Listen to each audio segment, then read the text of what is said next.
because most traditional doctors don't know anything about this syndrome. So this, I forget. So this condition is most of the times not recognized, is misdiagnosed, the patients are not correctly treated, and they suffer a lot. And sometimes decades before someone understands what is really happening to the patient. I want to thank all the entire organization for the invitation, especially Dr. Ivone Mirpuri, I don't know where she is, for the kind invitation that allows me to be here with you today in this amazing space. I thought we were going upstairs, but anyway, it's an amazing space. And so I'm speaking about histamine intolerance. So what is histamine?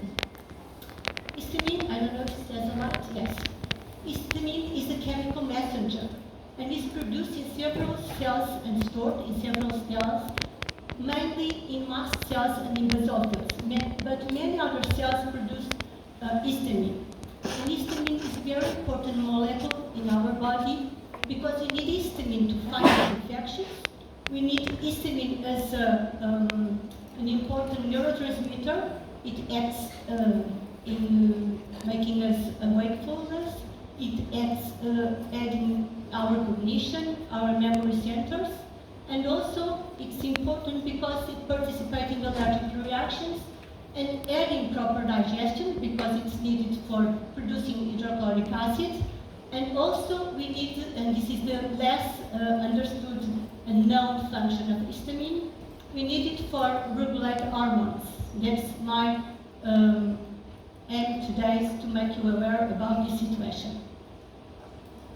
So, as I've told you, mast cells are the main cells but not the only one that produce histamine. And histamine is only one of the chemical messengers that mast cells produce. As a matter of fact, mast cells produce a lot of chemical messengers, and some of them, like leukotrienes and prostaglandins, are very important, and they can be inflammatory or anti-inflammatory dependent on the way you eat. But we don't have time because in a few minutes they are going to cut me, so I don't have time to explain them now. But then histamine acts on several receptors. We have H1 to H4 receptors spread all over our bodies, and each of them function in a different way because they are they have chemical reactions different in each of them. But all the receptors, the H1 to H4, are spread all over our body, so we can have signs and symptoms of any system, like the central nervous system, cardiovascular system, our skin, our neurologic system, our gastrointestinal system, even gynecological problems you can have because of histamine. So it's not just a chemical messenger that acts on allergic reactions, as most people know. And so the balance, histamine balance, is very important because we can't live without enough of this molecule. So, because it's important, like we have been told till now. But on the flip side, if we have too much histamine, this can wreak havoc as well. So it's important to have this balance. And because the histamine receptors are all over our body, let's take a look at the symptoms most frequent. So there are symptoms that can be similar to the allergic reactions, but allergy is different from histamine intolerance because allergies, when you have the allergen in your body, it will make you immediately the symptom, and anytime you get contact with that allergen, your body will respond in the same way. But when you have an histamine intolerance, that's why most of the time it's not recognized, you can have 2 to 3 days that the symptom can develop. So it's important to be aware of this situation. And you can have, as I told you, from any other system reaction like itching eyes, ears, nose. You can have heartburn, reflux, indigestion. You can have diarrhea that are gastrointestinal symptoms. You can have sleep issues like difficulties in falling asleep or making your staying asleep. You can have headaches or migraines. You can have also fatigue, menstrual issues. But one thing that is characteristic is that all these symptoms get worse by wine, fermented foods, and beer. So it's something that is important to differentiate this situation. We have, but you don't have to experience all of these symptoms to think about an histamine intolerance. You just can have 3 or more, and you think that maybe you might have a histamine intolerance. So what is histamine intolerance? Histamine intolerance occurs when you have too much histamine and you can't get rid of histamine because you don't have a well-functioning, or you have too much histamine, or you don't have the two enzymes that degrade histamine functioning correctly. There are diamine oxidase and histamine methyltransferase. So let's look about the histamine metabolism. And this is very important because histamine comes from histidine. Histidine is an essential amino acid, and histidine becomes histamine that then is broken down by histamine methyltransferase and the amino oxidase. And we need several cofactors. But don't try to simply give the patients all the cofactors because you have an histamine intolerance and you think that giving the cofactors will be the patient get better, because it's not true.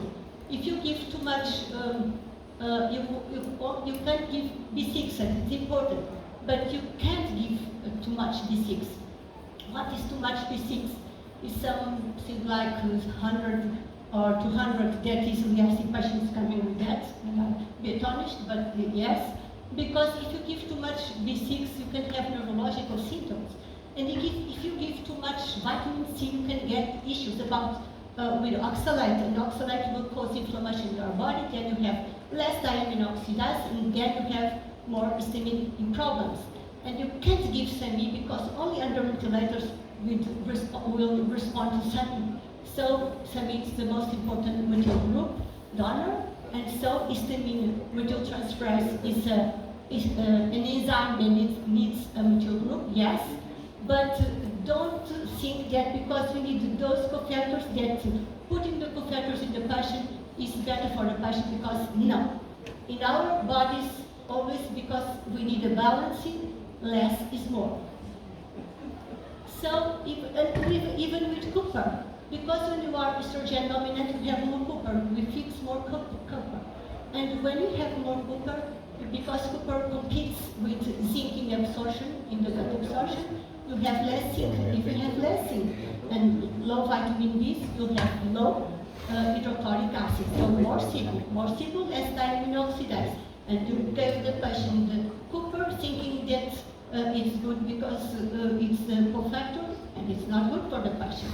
So don't think easily in the things. You giving a supplement to someone, it has to be very careful planned, and know many things, as Rodrigo said and Manuel Pinto said. The food is the main thing you have to think when you go behind the cause of the illness. So this is very important. This is the most important slide, this and the 2 second ones, because you can treat an histamine intolerance if you don't know the trigger. How can you treat an histamine intolerance just with the low histamine foods? It won't function if you have a mold at your home, if you have a yeast in your gut, if you have other issues that are going to be the trigger, and it's not only the food that can be the trigger. So you must think about all the triggers that you can have when you have issues with histamine. And I put it here, most of them, all inflammatory disease, of course, because they are going to release histamine, because histamine is an inflammatory messenger. But any other process that can, not only the food as I told you, but any other process, even probiotics, almost all strains of probiotics, almost whole probiotics have strains that produce histamine. So if you grab any bottle, random bottle of probiotics from a shelf, it's the one of the biggest mistakes you can do if you have histamine intolerance. So don't make it easily giving probiotics without thinking what strains there are inside. But you can have more histamine, or you can have less degradation. You can have problems like irritable bowel syndrome, You can have problems like inflammatory bowel disease, gluten intolerance, infections that won't make you metabolize well the histamine because you have problems with the diamine oxidase. So, and even lack of nutritional factors. So, even medications, have always to think about medications, antidepressants, anti-inflammatories, antidiuretics.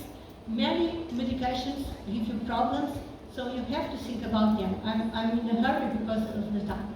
But then the hormonal imbalance is the thing I'm going to speak now because it's a less known factor triggering these conditions. It's not the main factor, but I'm working with hormonal imbalance for 15 years almost, and what I can assure you is that patients get better if you have them well controlled.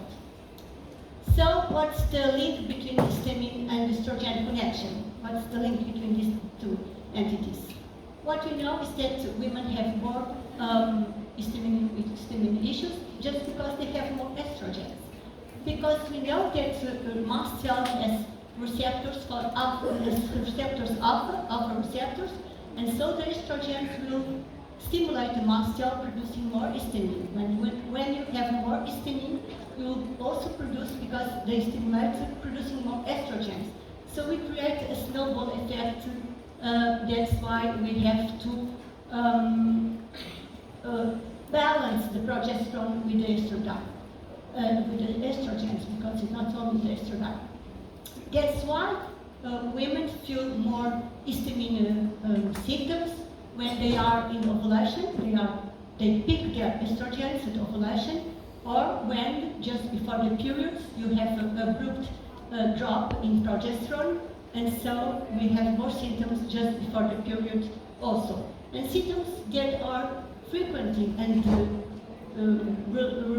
reveals that we have more estrogen than progesterone just before the periods or during the menstrual issues: irritability, it's fluid retention, it's breast tenderness, cramping and aching on the uterus, it's sadness and despair, some signs of depressions, are insomnia also, because histamine makes us wakeful. And so, when you think about histamine intolerance, don't think again only about the low histamine diet. Think that estrogens can drive this issue, and so it's important the metabolization of estrogens in the liver. So a healthy liver is very important, and depending on your lifestyle and your way of living and your food, what you eat, you can metabolize the estrogens in the good or in the bad metabolites. And so it's not the estrogens that are bad, it's the way you do harm to yourself because you don't eat well, as Manuel was telling us. So we have two important phases of detoxifications in the liver. Phase 1 that you can support with 3-indolcarbinol or 3-methyl-indolmetane. But anyway, the phase 1 is where all the metabolic end products go, the pesticides, insecticides, drugs, alcohol, and all that things. And then you have a second phase where these products are conjugated, glucuronidated, sulfated, and histamine methylated. And then they go out from our body by bile, stool, urine, even the skin and sweat. And if you don't have a healthy liver function, you have more estrogen. If you have more estrogens, you have more histamine issues because of stimulation of the histamine by the estrogen. And then you won't get out of this cycle. So it's important to think about also that the catechol-aromatic transferase is also, they need also methyl group. Methylation is very important. I don't have time. I have in our course we have more than 1 hour just about methylation, so I can go through this now, but please study about methylation and study about the importance of methylation in these issues. But also the gut is important because estrogens are conjugated in the liver, and then they are excreted in the gut. And if you have a gut dysbiosis or some kind of more estrobolons, the name we give to the bacteria is that the right estrogens. If you have some of them that can secrete better to glucuronidase, you have the possibility that they can deconjugate the estrogens, and so the estrogens re-enter the intrahepatic circulation, and you are again with more estrogens. So you are always in estrogen dominance. And then, how many? 5 minutes. 5 5 minutes? minutes. I'm going to the end then. So also the progesterone and testosterone are important because they stabilize mast cells. And in menopause, you must remember that in menopause we are always in dominance estrogen. So menopause don't have to be miserable. You just have to keep your balancing your hormones, always combined with identical hormones. And also the thyroid, even hypothyroidism or hyperthyroidism are important and make us intolerance, histamine intolerance for different ways. And this is important because they can get you more autoimmune thyroid disease and even cancer. And histamine and the thyroid disconnection is important because when you have too much estrogens, they are going to mess up with the thyroid because they reduce your output of thyroid, they reduce the conversion of T4 and T3 and put you more thyroxine binding globulin. And when the thyroid is low, then the liver is sluggish, and then you have more problems with the estrogen. So, also the cortisol is very important. The cortisol is an antagonist of histamine. In a certain point we have more cortisol when we have high histamine because it helps us fight the high histamine. But then when you reach the state of adrenal fatigue and you have low cortisol, all the histamine issues are going to be worse. So it's very important not to put down your cortisol even with herbs like olive or ashwagandha because it will make your histamine worse. So things are important, everything is good, all the supplements are good, but use it correctly when needed. And high cortisol also it refers like estrogen because it diminishes the conversion to T4 and T3. So as Manuel was telling us, try always to know what is behind what you are seeing. The diagnosis is very important, but it's very difficult. Not anything is specific. And when treating, you have to think about all these issues. As I told you, hormones are not the main culprit in this situation, but hormones correct most of the times depending on the level of histamine intolerance. You can treat with low histamine food both at your house. So you have to think about all these things. And treat always hormone imbalance with bioidentical hormones. You can have also very good antihistamine supplements that you can use. The low and high histamine food you can check on the internet. But antihistamine, just last slide, antihistamines are effective but are not the thing you must do for a long term because the antihistamine just block the receptor and then it tricks your body into thinking that you are low in histamine. So your body will produce more and more histamine and you, in the long term, you can create an unhealthy cycle. So if you are not sure if you have a histamine intolerance, you can give an antihistamine. You see that the patient gets better, but try always to find the root cause because otherwise you won't treat the patient correctly. Most of the times it's an infection that the patient has, but if you need to correct, if you have an hormonal imbalance, correct always with bioidentical hormones. I'm sorry, I